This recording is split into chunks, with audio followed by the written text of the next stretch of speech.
I've always tried to imagine how the Big Bang would have looked like. Maybe like a massive explosion.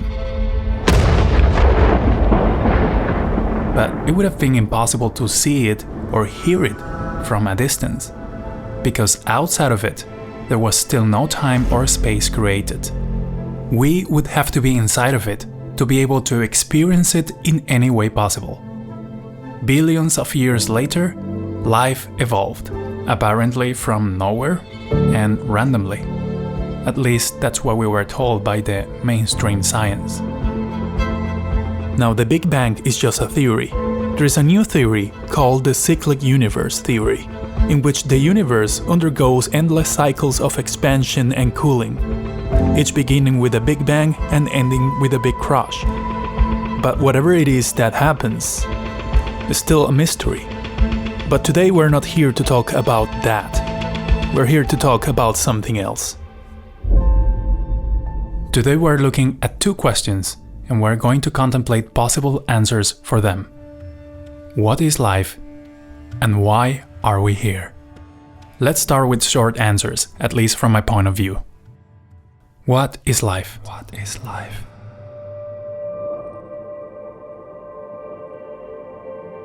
Life is an expression of the source, the everything. Some might call it God, a term I don't like to use since it has been used so much in the religious sense, meaning different things to different perceptions, cultures, and religions. Its meaning has been distorted. Life is all there is and all there has to be. Its expression. Life is to experience itself. Life is pure and even death is part of it. Life is infinite. That's why it's impossible to die. Life is love. It's the source, and it's you and your surroundings. It has no end because it didn't have a beginning either. It just is. Because everything is alive.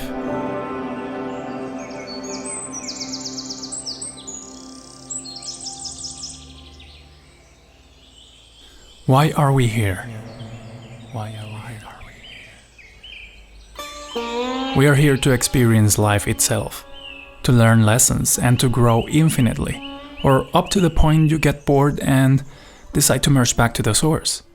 We are here to laugh, to get scared, surprised, sad, happy, everything.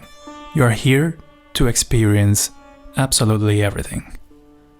One step at a time though, there is no rush. Even if you die, or shall we say if your body dies, you'll keep on living on different cycles. You could be here and now to perform a specific task, a mission, or not, as long as you are here. That's all you have to do. Be here. Experience what it feels like to drink a cup of tea in the morning, take a walk in the park, eat a tasty apple, or whatever simple or complex activity there is to do that you want to do. Take a look at your hands or any part of your body and think about this.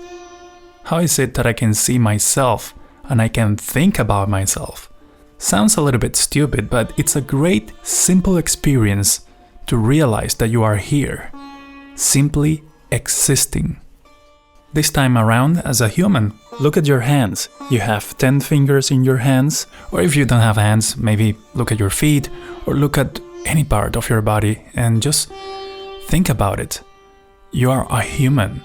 For you to be existing right now, there had to be a lot of work involved to get to this point where you have a DNA, you have a very complicated body system that allows you to be here, experiencing this life as a human being.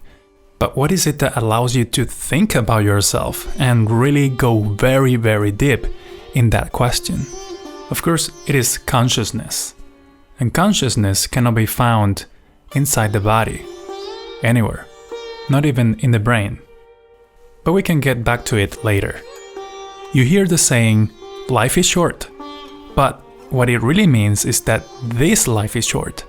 This living like a human game is very short.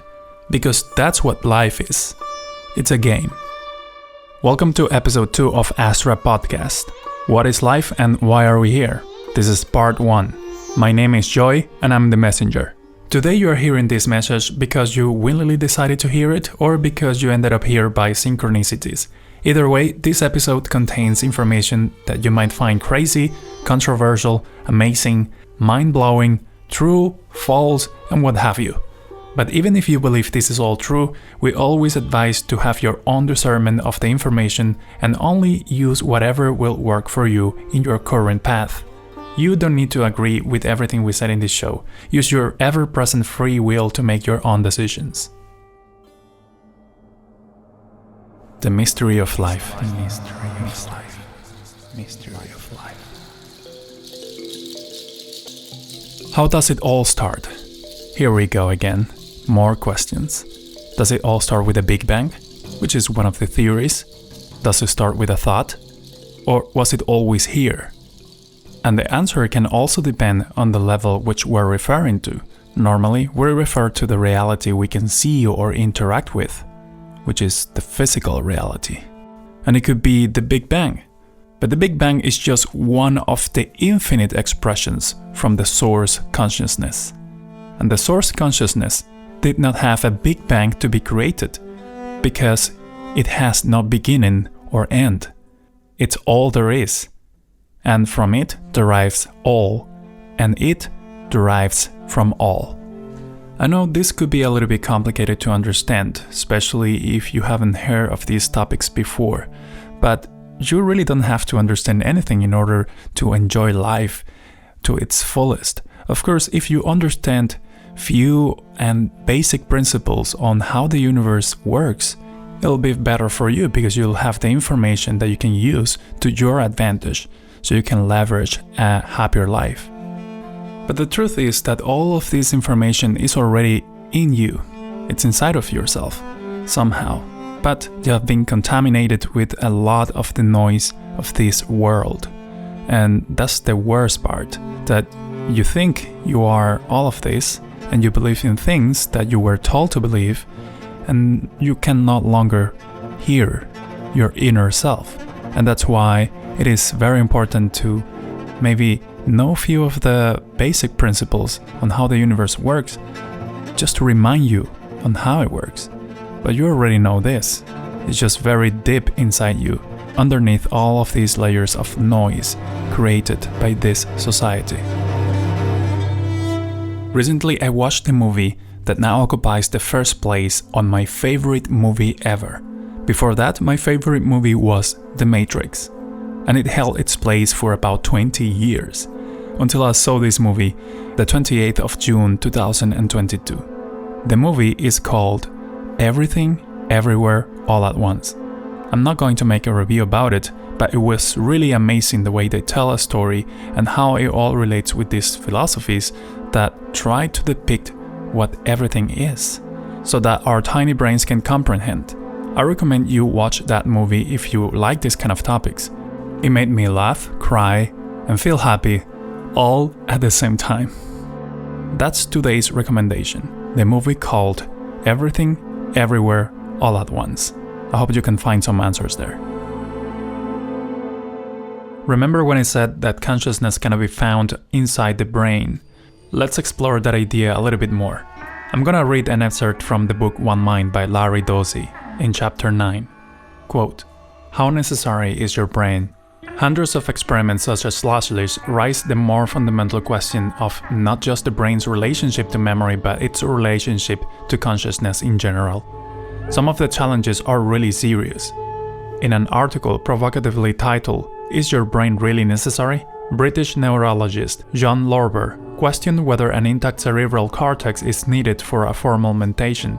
Lorber did CT scans on hundreds of individuals with hydrocephalus and found that many of them had normal or above normal intellectual function. To even question the role of the brain is still blasphemy within controversial science. Consciousness is considered an emergent property of the brain, produced by its workings, pure and simple. But what do we really know about the origins of consciousness? Many respected philosophers and scientists suggest we are in the dark about these questions. Nobel Prize-winning neurophysiologist Roger Sperry took a similar position, saying, quote, those centermost processes of the brain with which consciousness is presumably associated are simply not understood. They are so far beyond our comprehension at present that no one I know of has been able even to imagine their nature." Unquote. Nobel Prize-winning physicist Eugene Wigner agreed, stating, quote, "We have at present not even the vaguest idea how to connect the physiochemical processes with the state of mind," unquote.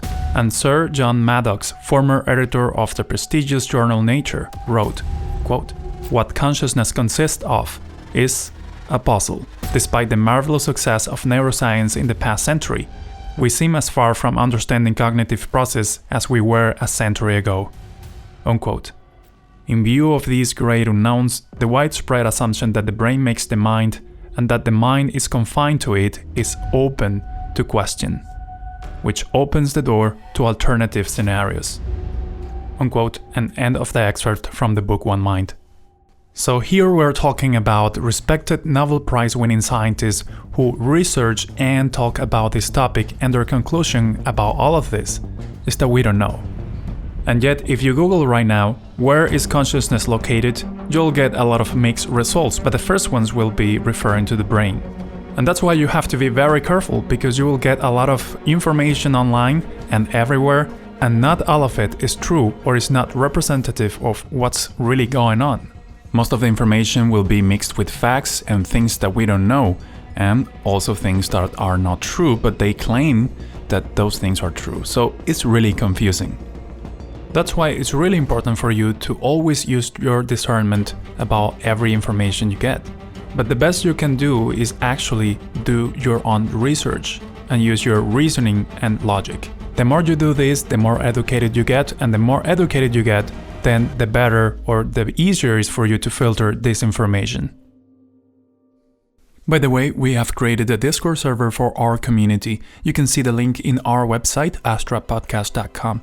There we can talk about different topics further, like this movie I just recommended. We can talk about its hidden meanings and such. Maybe you want to recommend a topic for a future episode, or you just want to hang around with our community. I'll see you there. In part 2 of this series, episode 3, we're gonna explore more about what life is. All the field recordings were made by me, Joyvel Osorio, specifically for this podcast. The music used in this show was licensed through artlist.io. If you have any questions, or if you want to support the show or know more information, visit astrapodcast.com. Thank you for listening, and thank you for existing.